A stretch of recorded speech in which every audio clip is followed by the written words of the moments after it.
Une enquête réalisée sur la situation de l'emploi en Côte d'Ivoire en 2012 par l'ES Agence d'études de la promotion de l'emploi AGPE révélait que 42,9% des jeunes titulaires d'un master étaient au chômage. Ce chiffre traduit le paradoxe de la coexistence d'emplois non pourvus d'un côté et de diplômés chômeurs de l'autre. La question de l'insertion professionnelle des jeunes est une préoccupation du ministère de l'Éducation nationale, de l'enseignement technique et de la formation professionnelle. Il organise depuis 6 ans des journées carrières. Ces journées sont une plateforme d'échange entre les entreprises, les structures de la formation et les jeunes des établissements d'enseignement technique et professionnel. Nous sommes au Palais de Congrès de Paris où se tient le salon de la rencontre du numérique pour l'éducation et la formation professionnelle et du sport. Alors bienvenue dans ma nouvelle école.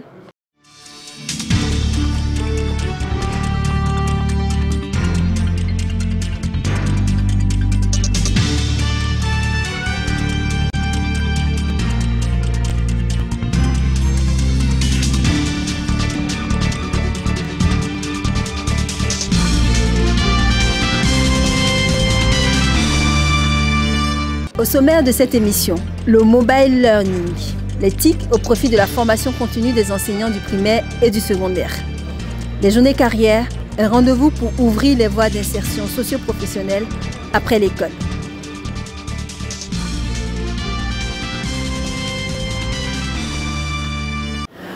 Bonjour à tous et bienvenue dans ce nouveau numéro de votre émission Ma Nouvelle École, l'émission des hommes et des femmes qui bâtissent l'école ivoirienne. E-technologie, e-éducation, e-formation. Le Palais des Congrès de Paris est depuis 3 jours le lieu de rendez-vous de l'ensemble des acteurs de l'éducation, de la formation et de la technologie, du primaire, du secondaire, du supérieur, de la formation professionnelle et de la formation tout au long de la vie.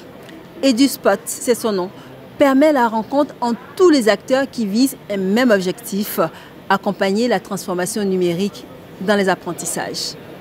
En Côte d'Ivoire, justement, comment parvenir à réduire le déficit d'encadrement pédagogique dans les régions fortement défavorisées? Pour résoudre cette équation, la direction de la pédagogie et de la formation continue a trouvé une solution dans l'éthique à travers le projet Mobile Learning. Le projet est expérimenté dans 4 régions du pays.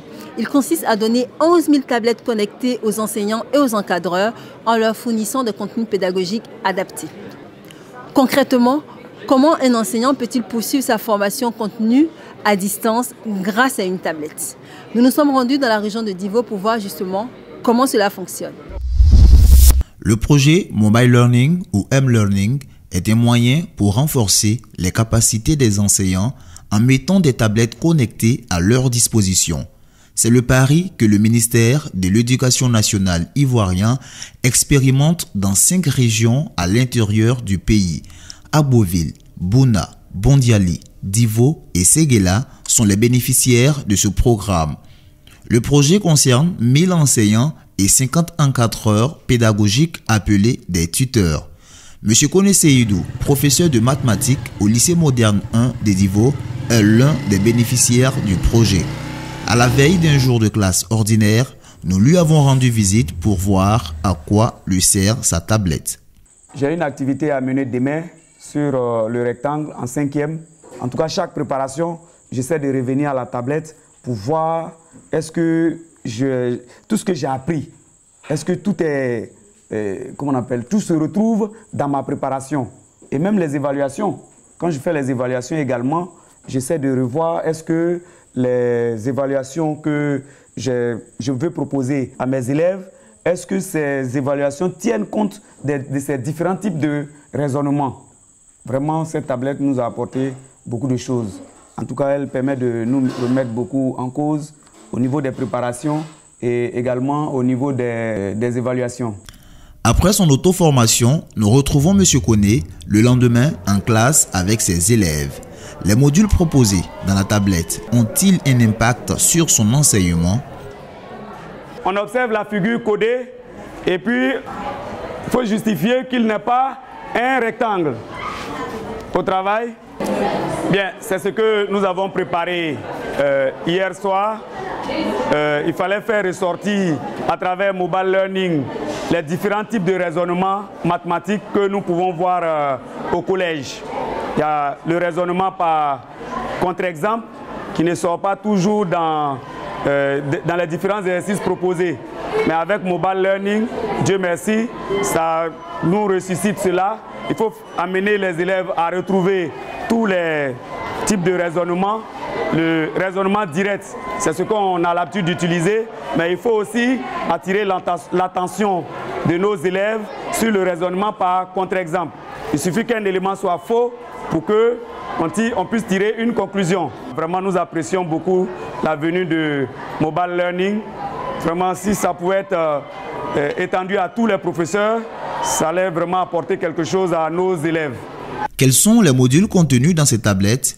Comment se déroule cette formation continue à distance pour nos enseignants? Autant de questions sur lesquelles le directeur de la pédagogie et de la formation continue, initiateur du projet, nous éclaire. Le projet Mobile Learning, en abrégé M-Learning Côte d'Ivoire, est un projet du ministère de l'Éducation nationale qui a répondu à un appel à candidature en juillet 2015, appel qui demandait aux pays africains de monter un dossier pour montrer comment ils pourraient utiliser l'outil informatique dans la formation des enseignants. Alors, la Côte d'Ivoire a postulé et a été retenue parmi 3 pays que sont donc la Côte d'Ivoire, le Mali et le Niger. Je crois qu'après, Madagascar est également intervenu. En quoi consiste un tel projet? Comme son nom le dit, c'est un enseignement à distance. Ça veut dire qu'il y a des enseignants qu'on va former. On va alterner les phases de formation en regroupement qu'on appelle les phases en présentiel, avec d'autres phases qui se font là où l'enseignant travaille, et ce qu'on appelle donc la formation à distance. C'est une formation qui demande à l'enseignant d'être lui-même en bonne partie auteur de sa formation.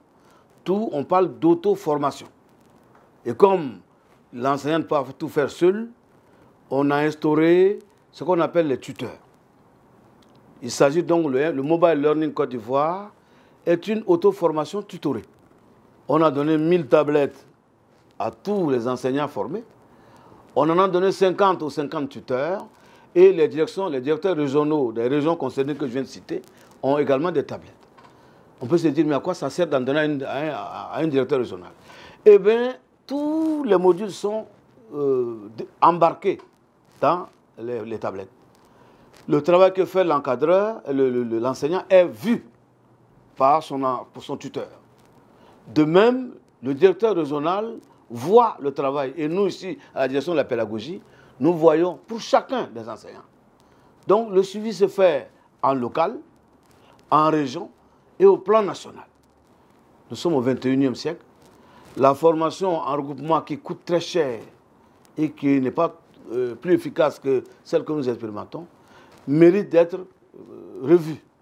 Donc, progressivement, nous allons convaincre les uns et les autres qu'il faut aller désormais vers une formation assistée par le numérique. Avec le numérique, nous pouvons toucher à la fois tous les enseignants de Côte d'Ivoire, qui sont autour de 112 000. Le M-Learning fonctionne sur la base de la relation enseignant-tuteur. Il se retrouve régulièrement au sein de l'antenne pédagogique de la formation des DIVO pour des séances de débriefing et de mise à niveau. Nous avons suivi une séance de débriefing entre le tuteur Ouattara Inge et l'enseignant Kwasi. Ça fait pratiquement 4 à 5 mois que vous avez reçu la tablette au même titre que nous. Nous, on est allé faire la formation à Yamoussoukro. On nous a donné la méthodologie numérique. Nous sommes venus faire la restitution chez vous et vous l'avez acquise aussi. Alors, à votre niveau, est-ce que depuis cette formation-là, on sent une amélioration dans votre pratique de classe? Oui, il faut dire qu'il y a de l'amélioration. Hein. Il y a, au plan de la pratique pédagogique même, il y a de l'amélioration. Quand on a étudié, par exemple, le premier module qui parlait de l'APC, l'évaluation, par exemple, m'a vraiment été d'utilité énorme, d'une énorme utilité. Donc à ce niveau, au niveau des évaluations, il y a des avantages énormes en utilisant cette technologie qui vient d'être donnée là. on n'a pas toujours les moyens de nous regrouper pour les formations continues. Alors que là, nous avons les appareils sur nous, nous avons la connexion et donc nous y allons à notre gré, à tout moment en contact avec les données qui sont sur place. Je crois que c'est formidable et ça pourrait nous aider. Nous qui sommes là déjà, ça nous aide. Et donc si on pourrait l'étendre, ça va aider peut-être l'école dans son entièreté. Dans la région de Divo, tous voient des avantages au Home Learning, véritable support pour les enseignants dans la pratique quotidienne de leur métier. Le projet est vraiment le bienvenu, c'est vraiment un très bon projet, dans la mesure où nous avons au niveau de l'antenne de Divo un déficit d'encadreurs pédagogiques. Le projet vient donc pallier à cet état de fait, de telle sorte que, à partir donc de Divo, nous pouvons donc continuer donc à former les enseignants, aussi bien du primaire que du secondaire. Il y a en plus même le fait que le projet ici permet, n'est-ce pas, aux enseignants de ne pas quitter leur classe. Voyez-vous, dans la formation traditionnelle que nous faisions, chaque fois les enseignants, il faut des regroupements. Les enseignants donc sont obligés de quitter souvent les salles de cours pour venir suivre des formations. Or là, à partir de leur domicile, à partir de la maison, ils peuvent continuer à se former. C'est vraiment un avantage très très important que nous devons vraiment souligner. Le projet Mobile Learning devrait se généraliser en Côte d'Ivoire dans les années à venir. Il permettra de faciliter l'accès à la formation continue à l'ensemble des instituteurs et professeurs où qu'ils soient grâce aux outils des technologies de l'information et de la communication, avec un objectif, rehausser la qualité de l'école ivoirienne. Bonjour Monsieur Boredon. Bonjour. Vous êtes donc le président des industriels qui a organisé ce salon EduSpot. Tout à fait, la FINEF, l'Association française des industriels du numérique, de l'éducation et de la formation, qui a pris l'initiative l'an dernier d'organiser un événement national et international pour rassembler tous les acteurs autour de la problématique de numérique, d'éducation et de formation. Comment ça se passe concrètement? Parce que j'ai vu que vous aviez plusieurs stands, des stands professionnels également. Et quelle est votre cible et quels sont les objectifs? Alors, EduSpot, c'est une rencontre avec plusieurs types de formats. L'objectif est vraiment de rassembler tous ceux qui travaillent autour de l'éducation, donc les industriels, les gouvernements, les enseignants, ceux qui sont au contact des élèves. Il y a aussi des élèves qui sont présents, les décideurs et les collectivités territoriales, donc de faire rassembler toutes ces personnes-là pour échanger à travers différents formats. Donc il y a une partie exposition où les industriels vont montrer ce qu'ils savent faire, mais il y a aussi beaucoup de conférences, de débats, d'échanges, de moments de rencontre pour pouvoir après faire évoluer et réfléchir tous ensemble comment le numérique peut aider à l'éducation et à la formation à tous les niveaux. Que s'est-il passé ces dernières semaines dans notre ministère? Tout de suite, l'actu en bref. La journée internationale de l'éducation de la fille s'est tenue le jeudi 15 mars dernier au lycée Jeune Fille de Yopougon en présence du ministre de l'Éducation nationale, de l'enseignement technique et de la formation professionnelle Kandia Camara et du représentant résident de l'UNICEF en Côte d'Ivoire, Aboubakar Campo. Le thème de cette année était « Investir dans l'éducation de la fille pour une émergence équitable et durable ». Kandia Camara a invité tous les acteurs du système éducatif à plus de vigilance, d'engagement et à doubler d'efforts pour l'éducation des enfants, singulièrement de la fille. À son tour, le représentant de l'UNICEF a salué les actions du gouvernement ivoirien en faveur de l'éducation de la fille et a révélé qu'à travers le monde, 130 millions de filles n'ont pas accès à l'école. 51 millions d'entre elles sont en Afrique. Le samedi 24 février 2018 à 9h, l'amphithéâtre Mamadou Koulibaly de l'École normale supérieure ENS a servi de cadre à la soutenance de thèse de doctorat unique en sciences de l'éducation de M. Kwadio Kwame David, inspecteur général, directeur de l'animation de la promotion et du suivi des comités de gestion des établissements scolaires d'AFSCOGES du ministère de l'Éducation nationale, de l'enseignement technique et de la formation professionnelle. De nombreuses autorités administratives collaborateurs avec pour tête de file le directeur de cabinet Cabran Assoumou représentant Madame la ministre de l'Éducation nationale Kandia Camara ont honoré de leur présence à cette soutenance de thèse qui avait pour thème la didactisation de la démarche scientifique expérimentale DSE. Exemple de la germination de la graine en cours élémentaire première année CE1. Après la présentation de son travail de recherche et les échanges avec les membres du jury, la délibération a déclaré M. Kwadio Kwame David, docteur des sciences de l'éducation, avec la mention très honorable et a reçu les félicitations du jury pour son courage. Il fait toutes choses bonnes en son temps. Il n'y a pas de temps pour les jeunes, il n'y a pas de temps pour les vieux. Nous avons essayé de faire ce travail qui dure des années, mais aujourd'hui, on a fini par accoucher une grande montagne. Je voulais rendre gloire à Dieu au bénéfice de notre système éducatif.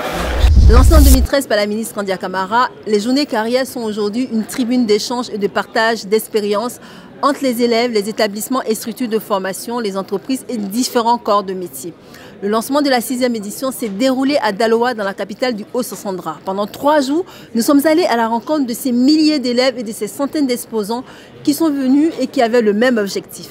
Trouver pour chacun la voie professionnelle la mieux indiquée en fonction de la formation et des aptitudes des apprenants.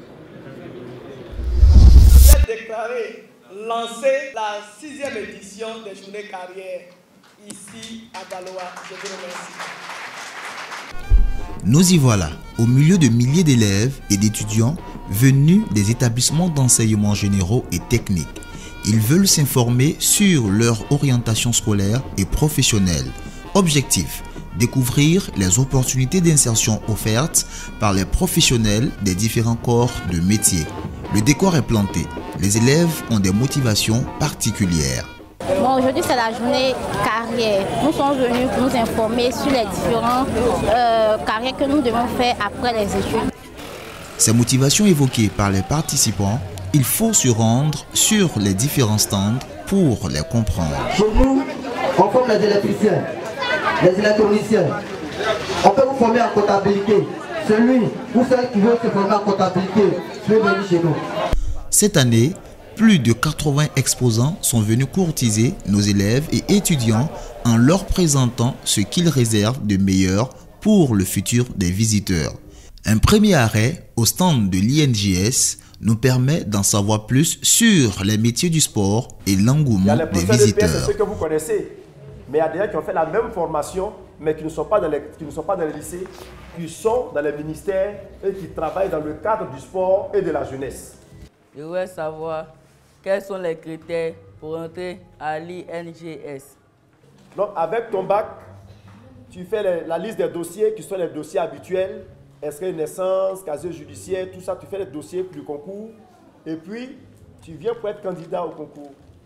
Ce que nous constatons, il y a un réel engouement pour les élèves parce que l'INJS, on le sait, c'est une école de sport, mais il y a également d'autres facettes que les gens découvrent avec joie et émerveillement, notamment l'éducation permanente et ses différents parcours de spécialité en andragogie, en gérontologie et en entrepreneuriat et conduite de projet et enfin en loisirs. Après le stand du sport, notre attention est attirée par un curieux rassemblement devant une modeste bâtisse. C'est le stand des maçons issus d'une école de formation professionnelle de Daloa. Ils y exposent leur savoir-faire avec une maison construite sur place. On est venu parler de notre spécialité qui est la maçonnerie. Donc pour les encourager aussi de venir à l'enseignement professionnel, car à l'enseignement professionnel, nous apprenons un métier. Et le métier actuellement, en Côte d'Ivoire, le métier nourrit son homme. Un homme de métier ne chôme pas. Un peu plus loin, un exposant sur les métiers de l'urbanisme, des travaux publics et du bâtiment fait son cours magistral avec plan à l'appui devant un auditoire captif. Quand on parle de techniciens, ce ne sont pas les maçons, ce ne sont pas tous ces personnes qui interviennent au niveau de la main-d'œuvre. Ce sont des personnes qui sont cachées derrière eux. Ce sont des personnes qui effectuent les différents travaux en vue de pouvoir réaliser un bâtiment. Donc, le SBTP a besoin des personnes ayant obtenu un bac C, un bac D, un bac E, un bac F4. Donc, c'est-à-dire qu'il faut avoir un bac scientifique. Forme dans le domaine du génie civil et du génie minier. Je suis déjà en série C. Vraiment, l'idée me plaît. Construction à même. Je vais pratiquer. Je crois que c'est le meilleur pour moi. Un détour sur les stands des métiers de l'armée nous fait aussi comprendre que nos élèves manifestent de l'intérêt pour l'engagement qu'implique une carrière militaire. Par rapport à la formation de la gendarmerie nationale, j'aimerais que cette formation puisse être dans les autres années. Ça pourra m'aider, car les informations qui m'ont été données aujourd'hui, je ne les avais pas auparavant. Nous faisons une présentation succincte de la gendarmerie, de l'institution qu'est la gendarmerie nationale et des écoles de gendarmerie. Le constat que nous faisons depuis l'ouverture de ces journées carrières, c'est qu'il y a un fort engouement des élèves. Nous pensons que les jeunes qui viennent sont vraiment intéressés au métier de la gendarmerie. Pour le lancement de cette 6e édition, des exposants de métiers aussi divers que le BTP, la santé, le sport, l'art et la culture sont présents. Présentes aussi les grandes écoles et universités du pays qui viennent rechercher de nouveaux étudiants pour l'année à venir. Élèves et exposants sont unanimes à trouver un intérêt dans cette formule. Je suis là depuis ce matin. Je pense que la journée carrière, c'est une bonne initiative parce que nous, élèves, nous pouvons voir dans quelle école nous pouvons partir, dans quelle filière nous devons faire, quelle série aussi que nous devrions faire. Après le bac, je voudrais travailler en économie, je voudrais être économiste parce que j'aime gérer l'argent, j'aime faire les comptabilités aussi. Les journées carrières sont aussi l'occasion de partage d'informations et d'expériences sur les filières pour mieux réussir son insertion professionnelle. Panels, débats, séances d'information animées par des professionnels et des psychologues sont très suivis par les participants. Je suis là ce matin réellement pour participer à cette journée carrière, pour être orienté sur les différentes filières. Parce qu'en tant qu'élèves aujourd'hui, nous n'avons pas plus d'informations sur les différentes filières après nos examens. Donc j'aimerais que vous nous aidiez réellement à nous orienter, à nous diriger dans nos différentes filières. Ce que j'ai retenu de cette conférence, c'est que l'emploi jeune a de l'emploi pour tout et chacun de nous. C'est qu'après la formation, nous pouvons aller postuler sur le site du ministre de l'Emploi jeune. Ensuite, voir les différentes étapes pour pouvoir obtenir une formation qualifiante et professionnelle. Ce que je voulais entendre, j'ai entendu, donc vraiment j'ai été satisfait de cette rencontre. Ici, un conseiller en information orientation entretient un groupe sur le choix des filières.